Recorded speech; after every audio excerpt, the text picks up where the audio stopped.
Hi, my name's Millie Coker and this is the pitch for my documentary.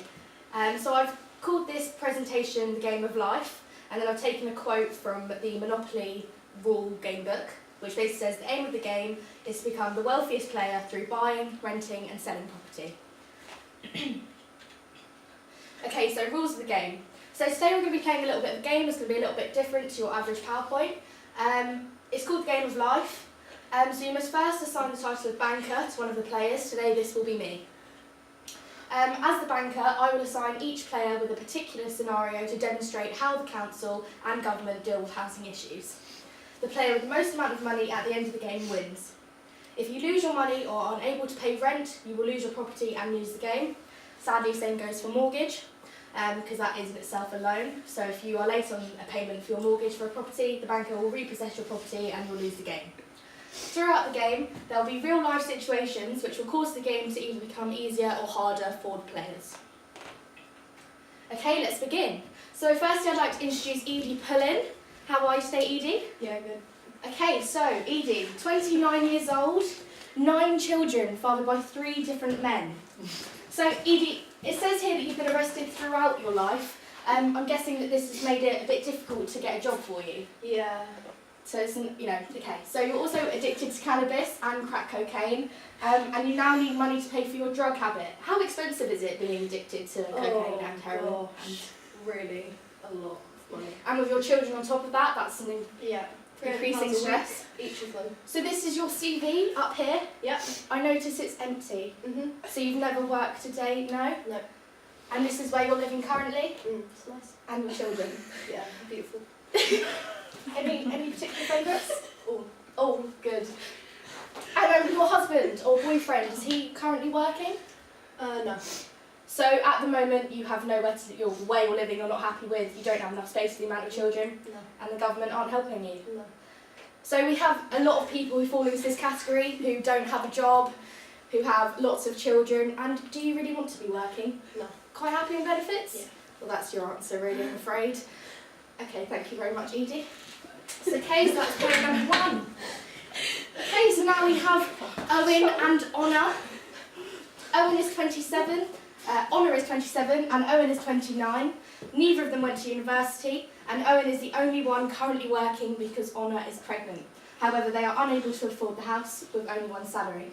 So, Owen, you're a bartender, managing a pub. How is that for you? Yeah, it's good. It's long hours. It's hard to look after this one as well, because I've got to come home and listen to her beautiful complaints. And when the baby comes along, I'm sure that's going to be increasingly harder And for you. it's going to be even harder, because obviously I've got Honor to look after, but obviously I want to be around as well. But And we all know how expensive babies are. So, how is Honor and Owen able to afford a house like this when you have to pay a deposit of £30,000 to £40,000? Have you got £30,000 to £40,000 saved over? no, Do you have money from the parents? a little bit, but nothing too major. Not enough. Not enough. Nowhere near. Again, they fall into a category. Many years ago, I'm sure your mum and dad, if you were living in sort of the 70s, if you were able to live with one income, then you'd be fine. But at the moment, that can't happen anymore. It's because the prices of houses have gone up, and people can't afford to live on one salary. Thank you very much, guys. It's okay. Hope pregnancy goes well. Okay, Rosina Catherine Blake, if you could please come to the front. So, Rosina is the daughter of a multi-millionaire actor, Leo Blake, and has everything in the world, including lots of money and lots of property. Rosina is one of hundreds who have to rely on parents to pay a deposit on property. So, Rosie, have you ever worked a day in your life? No, I'm not. So everything you get is just given? It's just given. And you'll just never have to work? Never. Seems like a pretty good lifestyle for me. What happens if something was to happen to your mum and dad? Would you have any money to rely on? Like, apart them from dying? Yeah. Obviously, I'll have their will. Okay, well, so as you can see, we have a massive, increasingly group of people, it's getting bigger and bigger, of people who now rely on their mum and dad because they don't have to work anymore, because mummy and daddy can get out another property, another mortgage, on another piece of rent or another piece of property, and they'll be paying it again and again for pretty much the rest of their lives and for yours. It's not healthy, it doesn't work, it's not sustainable. But Rosie, you're okay for now, so enjoy. Thank you very much. Okay, next Lucy James. So Lucy is 18 years old and is currently hoping to study photography at BA Hons at London South Bank University. Lucy has a job at the student union at her uni, but her student loan doesn't even cover her rent. She needs a better paid job in order to be able to pay her rent. Her course costs £9,520 a year, which is pretty much the minimum of majority of degrees. And she will then have to pay this back when she earns over a certain amount. But it's monopoly money really. If you're never going to earn that amount back, then you never have to pay the money back. But over and all, you will have to pay about £34 a month back. Isn't it true that you're actually a year behind? Yeah. So originally you weren't able to afford your accommodation, so you had to work for a whole year Yeah. just to be able to afford It was where a you were living. struggle. I had to work a lot. And in your opinion, is it unfair that the accommodation in London is perhaps more expensive than if somebody went to university in Portsmouth? Yeah, because we're all getting the same sort of education, so I don't see why some of us have to pay more than others just because of where it is. Where it is, yeah. But you're okay now and you're settling into university and everything's fine? I've settled into the life of it, but You're paying still for having it to is a lot of work. Thank you very much. Thank you. Okay, so simple formula. Quick question for the audience. Can you answer any of these equations that are surrounded by a PowerPoint today on the slide? No. No. Possibly. Okay. Do you, no, well that's fine because you don't actually need to know any of those ones, just one, supply and demand. Okay, so the less number of houses that there are, the more expensive they become. This is because of supply and demand. If there is a large supply of houses, the demand is less. But if there is a small supply of housing, which is what currently is happening in London, the price of houses increases significantly because of high demand of people trying to buy a house. Do we really need another documentary about housing? The answer is yes. Housing is always going to be something which affects every single one of us. And why is this? Because we all need somewhere to live.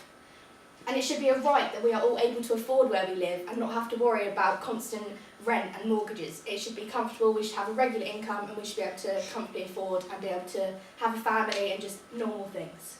Not only are we affected by the housing crisis and prices of how houses always going up or down, the property market is equally affected by us and the economy. If something happens to the economy, prices of houses go up. Weak pound, prices of houses go up. So it isn't just about the housing property and the market, it's about us as well. Budget. So over the sort of course of 3 days, I'll be hiring this equipment and that's how much it'll cost me. So overall, for 3 days, it'll cost me £318. That's all of my equipment and also travel from High Wycombe to London, which is where all of my filming will take place. Where this will be shown. This documentary on the housing crisis will be shown on ITV at 6 o'clock. This is before the watershed because there's nothing in the documentary which would affect this law. It will also be published on YouTube and will be available to watch in the week of the snap general election. Please vote. I'd like to leave you with one final thought. With the general election slowly creeping up on us, please be reminded of the importance of voting. It's you who decides who you put in Parliament and who makes these vital decisions that will affect you. For the many, not the few. Thank you for listening. Any questions? Who is your target audience and how do you know this? So, with all of my people that I had up and the players, that sort of demonstrated a large target audience to show that it affects everyone. Although, if sort of younger audiences won't understand it, the reason why I did put it up before the watershed is because I think it is something that everyone should be aware about, but obviously younger audiences probably won't understand it, won't have much of an interest, but their parents will.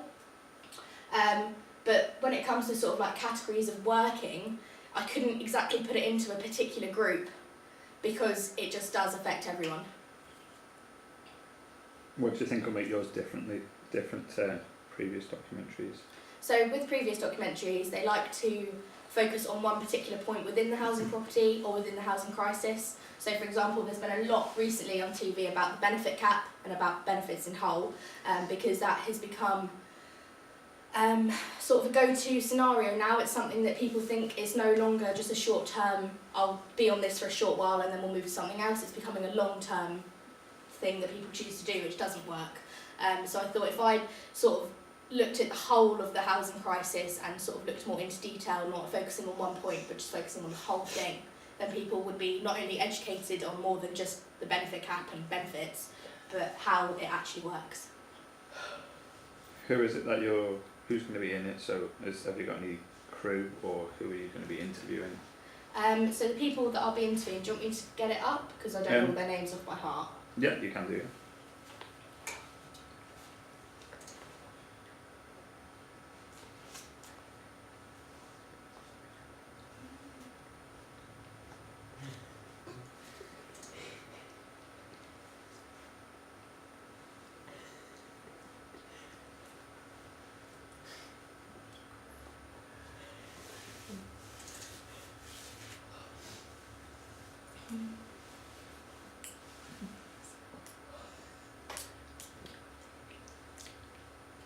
Okay, so while that's, oh yeah, okay, it's just opened up now.